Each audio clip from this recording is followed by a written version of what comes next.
নবজাতক বাচ্চাদের নিউমোনিয়া বা শ্বাসকষ্টের প্রধান কারণ।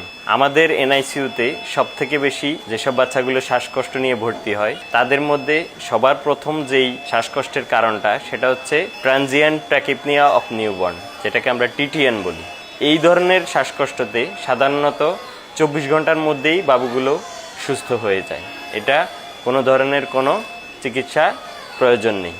এরপরেই যেটা আসে সেটা হচ্ছে কনজেনিটাল নিউমোনিয়া অর্থাৎ জন্মগত নিউমোনিয়া। এই ধরনের বাচ্চাগুলো এনআইসিইউতে ভর্তি প্রয়োজন রয়েছে এবং বাচ্চাদের শ্বাসকষ্ট অনেক বেশি থাকে এবং প্রয়োজন ভেদে বাচ্চাদের লাইফ সাপোর্ট মেশিনও প্রয়োজন হতে পারে। এরপরে যেই কারণটি আমাদের নবজাতক বাচ্চাদের শ্বাসকষ্টের প্রধান কারণ হইতে পারে সেটা হচ্ছে আরডিএস অর্থাৎ রেসপিরেটরি ডিস্ট্রেস সিনড্রোম।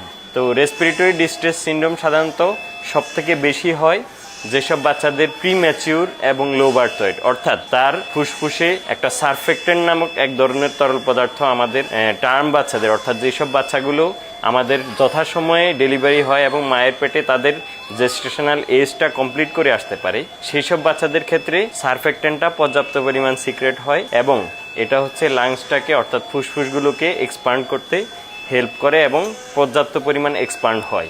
কিন্তু যেসব নবজাতক আমাদের টার্মের আগে অর্থাৎ অপরিপক্ক এবং ওজনে কম হয় অর্থাৎ লো বার্থ ওয়েট, এইসব নবজাতকদের ক্ষেত্রে তাদের ওই সারফেক্টেন্টটা পর্যাপ্ত পরিমাণ রিলিজ হইতে পারে না এবং এই সারফেক্টেন্টের অভাবে তাদের লাংসটা এক্সপান্ড হইতে পারে না, অর্থাৎ ফুসফুসটা ফুলে উঠতে পারে না।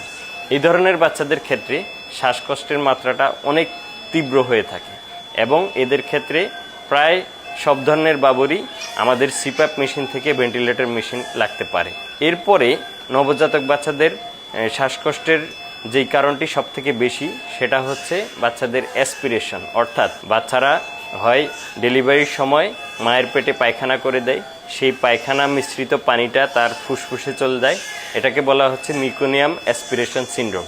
এরপরে এছাড়াও 0 থেকে 28 দিন বয়সী বাচ্চাদের মায়ের বুকের দুধ খাওয়ানোর সময় যে কোনো কারণে বা যে কোনোভাবে তাদের এই খাবারটা তাদের ফুসফুসে অ্যাসপিরেট করতে পারে, অর্থাৎ মা বাচ্চাকে বুকের দুধ খাওয়ানোর সময় সেটা হচ্ছে খাদ্যনালীতে না গিয়ে যদি শ্বাসনালীতে কোনোভাবে ঢুকে পড়ে তখন এই ধরনের নিউমোনিয়াকে বলা হচ্ছে অ্যাসপিরেশন নিউমোনিয়া। এছাড়াও নবজাতক বাচ্চাদের কিছু জন্মগত ত্রুটি যেমন ল্যারিঙ্গোম্যালেশিয়া অর্থাৎ বাচ্চাদের ল্যারিংস অর্থাৎ শ্বাসনালীর ইনলেটটা যদি জন্মগতভাবে পাতলা হয়ে থাকে তাহলে তাদের ক্ষেত্রে শ্বাসকষ্ট হইতে পারে। এছাড়াও আমাদের জন্মগত হার্টের সমস্যা যেটাকে আমরা সিএসডি বলে থাকি, কনজেনিটাল হার্ট ডিজিজ, এই কারণেও বাচ্চাদের শ্বাসকষ্ট হতে পারে।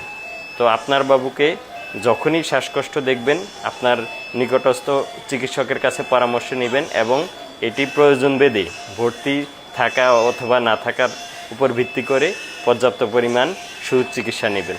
ধন্যবাদ।